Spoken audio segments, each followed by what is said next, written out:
안녕하십니까? 예. 앞서 말씀드린 대로 이 깜빡이요. 나이가 들수록 깜빡. 팀장님은 깜빡 안 하세요? 저는 안 합니다. 아직. 안 하세요? 네. 하시니까 괜히 안 한다고 말씀하시는 건 아니죠? 아니, 그런 건 아닙니다.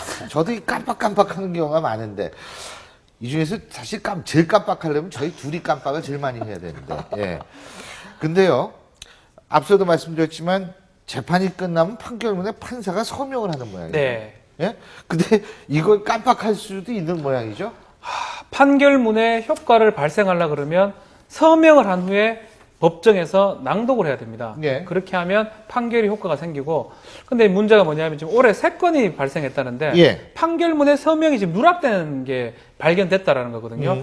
제가 조금 더 이해할 수 없는 부분이 뭐냐면 1심에서 서명을 못했다 하면 2심에서 발견을 통상 합니다. 하고 그때 파기 자판이라고 직접 판결하면 돼요.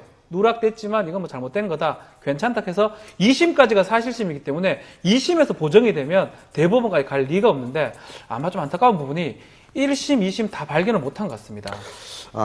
근데요. 네. 예, 말씀하세요. 그러다 보니까 이거는 무효인 판결이 되고요. 예. 그러면 대법원 가면 이거는 법률에 반하는 판결이 된 거거든요. 무효가 되기 때문에 파기환송 2심에 가서 똑같은 재판을 새로 다시 해야 되는 그런 상황이 발생한 겁니다. 근데 백 팀장님, 이 사건이 어떤 사건이에요? 예, 이 지금 불법 게임 사는 진흥법으로 이제 기소돼 가지고요. 1, 2심을 거쳐서 대법원에 올라가 있는데 104억 원 상당의 불법 그 인터넷 도박을 한 사람입니다.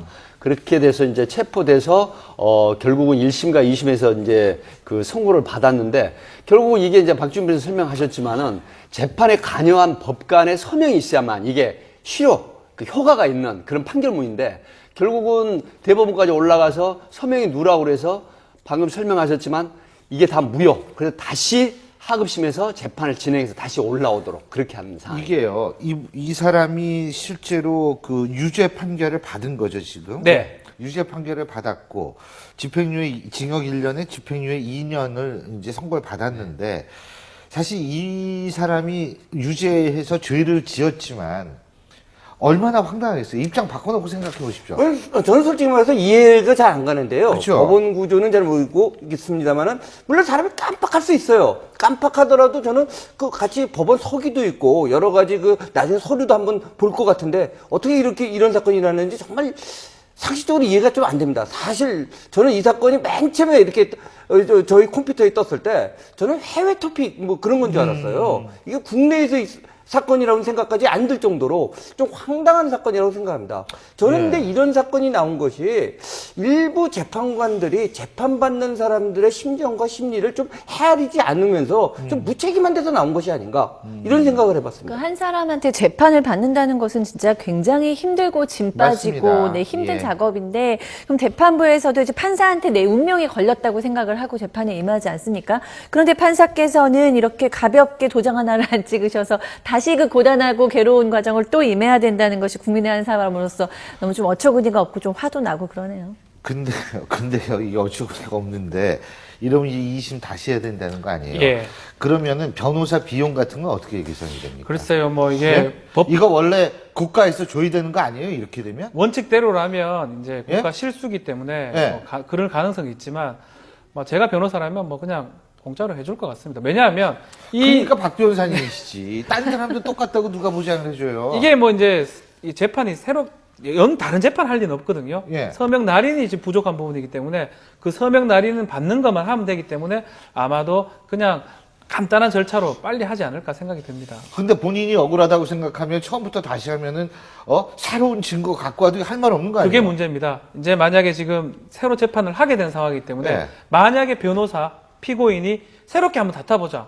그렇게 된다면 우리 메타 어차피 다시 꺾었으니까 새로운 처음부터 재판이 다시 해보자. 이럴 수 있는 거 아니에요? 진행될 여지도 사실 있습니다. 아마 뭐 또 상황에 따라서는 이 피고인이 이 진짜 괴롭게 한 거에 대해서 국가나 법원을 상대로 소송할 가능성은 없나요? 뭐 가능성이 전혀 없는 건 아닌데 뭐 본인이 지금 재판 받는 입장에서 그건 하지는 일단은 않을 그 것 같습니다. 소송은 완전히 유죄 판결이 확정된 다음에 할지 모르지만 일단은 본인 입장에서 볼 땐 이거 이렇게 된다. 그러니까 이런 측면을 하는 건 제가 뭐 법원을 뭐 변호하는 건 네. 아니고요. 민사 재판은 전자 서명이 가능합니다. 예. 그러니까 딱 누르면 되는데 네. 형사 재판은 정말 기록을 다 보고 본인이 직접 서명 날인하도록 되어 있거든요. 그러다 보니까 빠진 게 아닌가. 아 근데 변호사도 그거에 이 서명돼 있는지 안 되는지 확인 안 해요? 아마 대부분 하긴 하는데 이거는 참 놀라운 게 두 번 다 확인을 못했다는 거거든요. 변호사도 두 번 더 갔을 건데. 그러니까 이제 참 사기를 놀랍습니다. 당하려면 뭐 검사님도 사기를 당한다 뭐 이런 얘기가 있듯이 아마 검사도 보거든요. 검사도 못 검사도 받고. 봐요. 그러니까 참 그 놀랍습니다. 모든 사람들이 예. 다 모이 씌웠네. 그러면. 법원 서기도 있고요. 검찰 서기도 있고 뭐 하는 사람들이 있는데도 불구하고 못 봤다는 거는 정말 좀 이렇게 그러니까 이제 놀랍습니다. 그 재판을 담당하는 판사분에 대해서 주변인들 뭐 서기라든가 검사라든가 변호인들이 전부 다 너무 믿어버린다는 것이죠. 이 재판장이나 법관이 이 판결문에 서명을 설마 누락했겠느냐. 그 부분까지 챙겨보지 않는 것이 결국은 다시 또 재판을 해야 되는데 말씀하셨듯이 만약에 다른 증거를 제시해서 재판을 하게 되면 물론 본인이 유리한 판결이 나올 수도 있지만 이거 개심죄가 적용되는 거 아니야? 또 이런 염려도 있거든요. 아, 그렇죠. 그리고 결국은 똑같은 형태의 재판을 한다고 하더라도 많은 시간 또 어떤 경비 이런 게 지금 소모가 되기 때문에 굉장히 힘든 그런 재현이 되는 것이죠. 근데요, 사실은 이 판사 업무량 때문에 지금 1인당 업무량 때문에 이것이 뭐 이렇게 이런 일이 발생한다. 근데 아무리 업무량이 많아도 사실은 그거는 맞지가 않죠. 그렇죠. 그죠? 네. 그건 변명의 여지나 원인이 될 수 있는 것은 아니라고 생각을 합니다. 어쨌든 피고인은 이거 다시 시작되는 바람에 괜히 피해만 더 커지게 됐습니다. 피해가 있는 건 당연한 거죠. 예. 네. 예.